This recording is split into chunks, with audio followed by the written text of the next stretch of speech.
আশ্বিনের শারদ প্রাতে বেজে উঠেছে আলোকমঞ্জিত, ধরণীর বহিরাকাশে অন্তরিত মেঘমালা, প্রকৃতির অন্তরাকাশে জাগরিত জ্যোতির্ময়। এই মন্ত্রের সুরে আমার জীবনের সমস্ত স্মৃতি যেন বাধা পড়ে আছে। আমি একজন বাঙালি, জন্মেছি এমন এক সংস্কৃতির ভিতরে যেখানে শরতের ভোর মানে এক অন্যরকম ভালো লাগা। মহালয়ার কথা উঠলে আমার চোখের সামনে ভেসে ওঠে সেই ভোরবেলা, যখন আমাদের ঘরে ঘরে রাতের আঁধার লুকিয়ে থাকে, অথচ আমরা সবাই অপেক্ষা করি এক বিশেষ কণ্ঠের জন্য। বাবা ছোট্ট ভিডিওটা আগের রাতে ঠিক করে রাখতে, মা ভোরের আগে ধূপকাঠি জ্বেলে দিতেন, আর আমরা ভাই বোনেরা লেপ চাপা দিয়ে কান খাড়া করে থাকতাম কখন শুরু হবে বীরেন্দ্র কৃষ্ণ ভদ্রের সেই গম্ভীর মায়াবী কণ্ঠ। আশ্বিনের শারদ প্রাতে বেজে উঠেছে আলোকমঞ্জিত, ধরণীর বহিরাকাশে অন্তরিত মেঘমালা, প্রকৃতির অন্তরাকাশে জাগরিত। অমনি যেন সমস্ত অন্ধকার ভেদ করে আলো এসে ঢুকতো ঘরের ভেতরে। মনে হতো সত্যি দেবী পৃথিবীতে আগমন করতে চলেছেন। মহালয়ার দিনে এক অদ্ভুত পবিত্রতা ছড়িয়ে থাকে। বড়রা বলতে এই দিনে পিতৃপক্ষের সমাপ্তি, দেবী পক্ষের সূচনা। পিতৃপুরুষদের তর্পণের জন্য সকাল সকাল গঙ্গার ঘাটে যেতেন পুরুষেরা, সাদা ধুতি পরে পুরোহিতদের সঙ্গে মন্ত্র উচ্চারণ করতেন। নদীর ঘাট ঢেকে থাকতো তখন কুয়াশার চাদর, হাওয়ায় লেগে থাকতো ধূপের গন্ধ আর মন্ত্রের ধ্বনি। ছোটবেলায় সেই মুহূর্তে মনে হতো আকাশ, জল, মাটি সব যেন অন্য এক শক্তির ছোঁয়া পেয়েছে। মহালয়ার পরেই শরতের আকাশ যেন আরো নীল হয়ে ওঠে। তুলোর মতো ভেসে চলা মেঘ, মাঠে মাঠে দুলতে থাকা কাশফুল আর হালকা হাওয়ার ছোঁয়া যেন একটাই কথা বলে, মা আসছেন, মা আমাদের ঘরে ফিরছেন। তখন স্কুলের বইয়ে যেন আর মন বসতো না। আমরা ছুটে যেতাম পাড়ার প্যান্ডেলে, যেখানে বাঁশের খাঁচা, খড়ের মূর্তি, মাটির গন্ধ সব মিলিয়ে আমাদের শৈশব কাটতো এক অন্যরকম উচ্ছ্বাসে। শিল্পীদের হাতের মায়াজাল দেখে মনে হতো এই যেন দেবতাদের খেলা। সামান্য খড় আর মাটির ভেতর থেকে ধীরে ধীরে বেরিয়ে আসতেন মা নিজেই।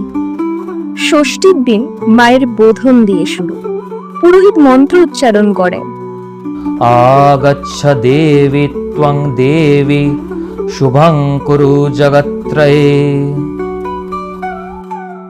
সেই মন্ত্র, ঢাকের তাল, উলুধ্বনি আর শঙ্খের আওয়াজ বলে দিত ঘরের মেয়ে ঘরে ফিরে এসেছে। আমরা ছোটরা নতুন জামা কাপড় পরে মায়ের মুখ দেখতে ছুটতাম। প্রতিমার চোখ ফোটানো হতো মহালয়ার দিনে, আর সত্যি মনে হতো দেবীর চোখের ভেতর দিয়ে আমাদের জীবনকে তিনি দেখছেন, আমাদের আশীর্বাদ দিচ্ছেন। সপ্তমীর সকালে কলা বউকে স্নান করানো দেখে আমরা ভারী অবাক হতাম, আর দেখতাম সেই কলা বউকে শাড়ি পরিয়ে তারপর নদীতে স্নান করিয়ে দেবীর পাশেই বসানো হচ্ছে। বড়রা বলতে এ নাকি গণেশের পত্নী, দেবীর সঙ্গী। আমরা নিজেরাই ভেবে পেতাম না যে একটা কলা গাছ কিভাবে গণেশের বউ হয়ে গেল। তারপর সারাদিন ধরে চলতে থাকতো ক্যাব বন্দুকের আওয়াজ, লুকোচুরি খেলা। ঘড়ি দেখতে দেখতে রাত পোহালেই চলে আসতো মহা অষ্টমীর সকাল। সেদিন শাড়ি পরে অঞ্জলি দিতে যাওয়ার ব্যাপারটা ছিল একটা কমন জিনিস। সকালে অঞ্জলি দিতে গিয়ে ভিড়ের ভেতর হাত জোর করে দাঁড়িয়ে বলতাম, ওম জয়ন্তী মঙ্গলা কালী ভদ্রকালী কপালিনী দুর্গা শিবা সমাধাত্রী স্বাহা স্বধা নমস্তুতে। মনে হতো মা আমাদের মনের সকলের ইচ্ছেগুলোকে পড়ে নিচ্ছেন। অঞ্জলির শেষে আমাদের ছোট্ট ছোট্ট হাতগুলো ভরে উঠত এক গাদা প্রসাদের ফলে। তারপরে দুপুরে ভোগের সেই খিচুড়ি, লাবড়া, ভাজা চাটনির স্বাদই আলাদা যেন লাগতো। অষ্টমীর রাতে সন্ধি পুজোর সময় সমস্ত আলোকে সাজিয়ে জ্বলতো 108টি প্রদীপ, আর তার সাথে ঢাকের তালে যখন পুরোহিত উচ্চারণ করতেন, जा देवी सर्वभूतेषु शक्तिरूपेण संस्थिता नमस्तस्यै नमस्तस्यै नमस्तस्यै नमो नमः। তখন আমার বুকের ভেতরটা কেমন যেন কেঁপে উঠতো। নিজে থেকেই চোখ দিয়ে কেমন যেন জল বেরিয়ে আসতো। সেই সময় মনে হতো মা ঠিক আমার পাশেই দাঁড়িয়ে আছেন। ঢাকিরা পাগলের মতো ঢাক বাজাতেন, চারিদিকে ধূপের ধোঁয়া, ধুনুচির নাচ, আলো ঝলমল করে উঠত। আস্তে আস্তে মনের ভেতরে নেমে আসতো এক রকমের ছোঁয়া। নবমীর দুপুরে বলিদান আর ভোগ আরতির পরে সন্ধেবেলা মণ্ডপে প্রদীপ জ্বালানোর কম্পিটিশন। কিন্তু আনন্দের এই ঢেউ দশমীর সকালে গিয়ে ঠেকে বিদায়ের স্রোতে। বিজয়া দশমীর দিন আমাদের চোখে জল আসতো। মায়েরা সিঁদুর খেলতেন, একে অপরকে বলতেন শুভ বিজয়া, তোমার মঙ্গল হোক। আমরা ছোট ছেলেমেয়েরা সিঁদুর মাখামাখি করতাম, তবু মনের ভেতরে একটা শূন্যতা জন্ম নিত। প্রতিমা বিসর্জনের সময় যখন নদীর ঘাটে সবাই মিলেমিশে ডাক দিত, বলো দুর্গা মায়ের কি জয়, তখন বুক কেঁপে উঠত। ঢাকের আওয়াজ, শঙ্খের ধ্বনি, উলুধ্বনির ভেতর দিয়ে প্রতিমার জলে ভেসে যেতেন। মনে হতো মা সত্যি কৈলাসে ফিরে যাচ্ছেন। কিন্তু মা তো প্রতিশ্রুতি দিয়েছেন তিনি আবার আসবেন।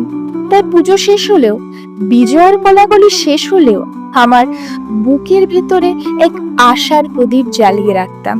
মা আমাদের ছেড়ে যান না, মা থেকে যান আমাদের হৃদয়ের ভেতরে। বছর ঘুরে আবার যখন শরতের ভোরে মহালয়ার গান বেজে উঠবে, তখন সেই একই শিহরণ বয়ে আসবে পুরো শরীর জুড়ে। মহালয়া থেকে বিজয়া অবধি এই কয়েকটা দিন শুধু উৎসব না, এই আমাদের মনের ভেতরে থাকা এক লুকানো ইমোশন। আমি যখনই দেবীর কাছে প্রার্থনা করি, একটাই কথা বলি, মা তুমি আমাদের মা, তুমি আছো বলেই আমরা আছি, তুমি আসো বলেই আমরা আবার বেঁচে উঠি। এই তো বাঙালির দুর্গোৎসব, আনন্দ, অশ্রু, মিলন আর বিদায়ের এক অদ্ভুত সুর, যা কোনোদিন শেষ হয় না, শুধু বছর ঘুরে ফিরে আসে। আমাদের এই ছোট্ট অডিও স্টোরিটা আপনাদের কেমন লেগেছে অবশ্যই কমেন্টে জানাবেন।